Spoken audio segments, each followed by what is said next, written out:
xildhibaan Axmed Cabdi Dhimbiil oo kamid ah xildhibaanada golaha deegaanka degmada Burco ayaa xukuumadda Soomaaliland ku eedeeyay inay wado qorshe lagu majara habaabinayo lacag loo qorsheeyay in dib u habayn lagu sameeyo dugsiga farsamada gacanta ee magaalada Burco. xildhibaan Axmed Dhimbiil ayaa sidoo kale madaxweynaha Soomaaliland ugu baaqay inaan horumarka dalka lagu koobin caasimadda Hargeysa balse loo baahan yahay in si sinaan iyo cadaalad ku jirto lagu qaybiyo gobolada. waana kan xildhibaanka oo ka hadlaya arrimahaasi. iskuulkii farsamada gacanta ee Jarmalka Technical Institute وبريهم بمرن كيسو iyo hadalhayntiisu ay taagnayd runtii wax dacaayada baan u arkayay waxaan waxba ka jirin xalayta ka hor waxa dhacday inaan la kulmay gudidii qaar kamid ah iskuulku lahaa waxa ay sheegeen waxa weeyaan iskuulkii hawshiisu dhamayd ee budgetkiisii la hayay ee bilowgiisii la sugayay in la bilaabo gudidu warkii ugu siiyeen in iskuulkii baaqsaday oo aan Burco laga sameeynayn loo leexiyay Hargeysa ay u leexiyeen dad awood u helay inay maaragtay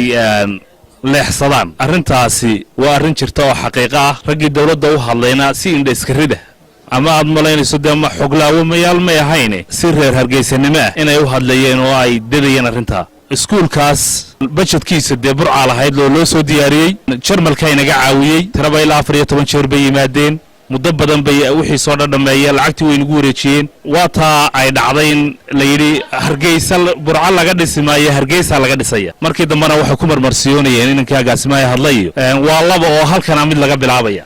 wax laba la yiraahdaa inaanay jirin baan ognahay waa iskuul buu ahaa iskuulkiina waa kuwa isla Hargeysa u leexsanaysan ma dhacayso baan leeyahay ma dhacayso iskuulkii waxaan leeyahay halkiisii ha lagu soo celiyo halkiisii ha laga dhigo madaxweyne Hargeysa ka dhigin halkii sidii Muqdisho ka dhigin sidii Muqdisho aynu reer Soomaaliland wixii ina kiciyay ahayd aynu ka caban jirnay ha ka dhigin Hargeysa wax waliba Hargeysa haday noqoto deed wadanku maartay hagaagi maayo waxaan kugu la talinayaa inaad hadalkii daahir riyaale kaaga tagay dardaarankii uu ka jeediyay maalintii xil wareejintaadii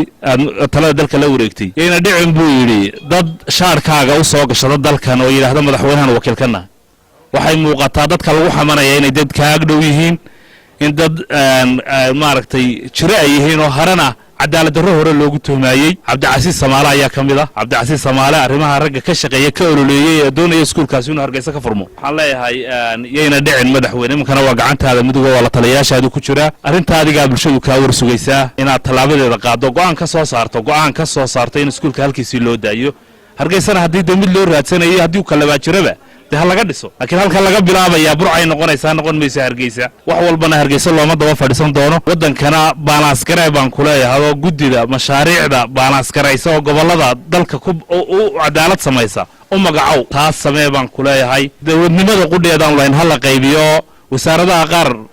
gobolada ha loo qaybiyo wasaaradda waliba halkay ku haboon tahay dhaqaalihii dalka iyo